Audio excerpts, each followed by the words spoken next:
बहुत ही आज प्रसन्नता का विषय है कि इस समय भारतवर्ष को G20 का ये जो सम्मेलन है इसकी अध्यक्षता करने का अवसर मिला है।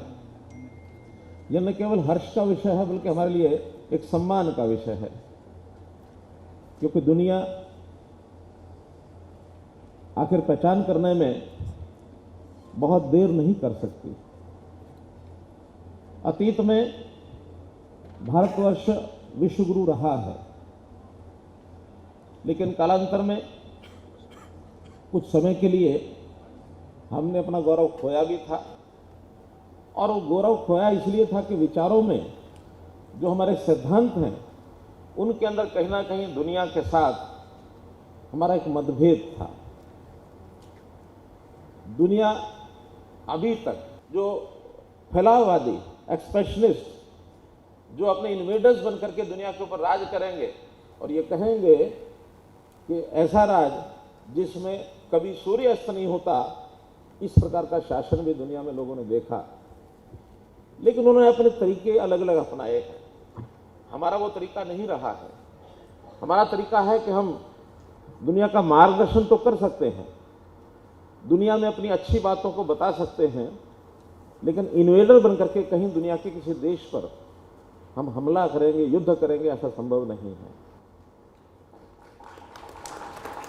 इसलिए हमारी अपनी जो ताकत है, उस ताकत के आधार पर आज दुनिया में कितने ही प्रकार के संकट जो दिखाई दे रहे हैं, जिसके बारे में भारतवर्ष की ओर विश्व के सब लोग देख रहे हैं, और हमने उसमें से रास्ता निकाला भी है।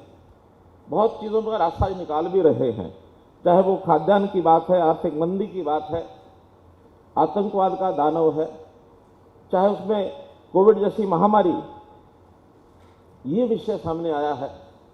कितने विषयों पर हमने विजय पाई है, और न केवल विजय पाई है, जो जिनकी आवश्यकता है उनकी मदद भी की, उनकी सहायता भी की है।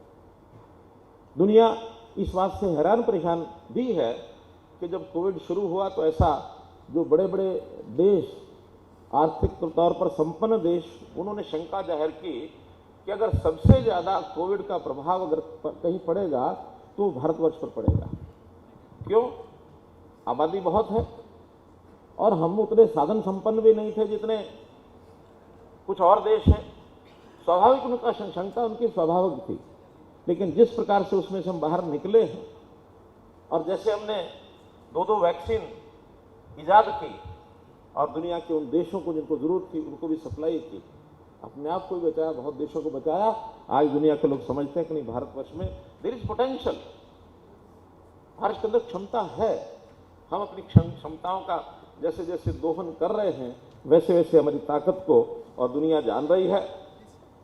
आज का ये जो सम्मेलन है, इस सम्मेलन में बहुत प्रकार के विषय आएंगे, तो मुझे तो आपके बीच में थोड़ा समय रह करके अपनी कुछ जो भावनाएं व्यक्त करनी है वो ये है कि भारतवर्ष, इसके पास बहुत सा अतीत का ज्ञान आज ऐसा है। आज जैसा हम कहते हैं कि ये वूका शब्द जो प्रयोग किया, वोलेटिलिटी, अनसर्टेनिटी, कॉम्प्लेक्सिटी, एम्बिग्विटी, ये ठीक है कि भयावह स्थिति है कई जगह, लेकिन वूका को इस अर्थ में वूका में अगर लेंगे तो शायद भय बनेगा और एक अंधकार दिखाई देगा। लेकिन वूका का एक अलग, जिसको कहना चाहिए एक ऑप्टिमिस्टिक व्यू भी ये लिया जा सकता है। इसको, इस शब्दों को अलग प्रकार से भी गढ़ा जा सकता है कि we not only stand for volatility but it stand for vision also. You not only stand for uncertainty, but it stands for understanding also.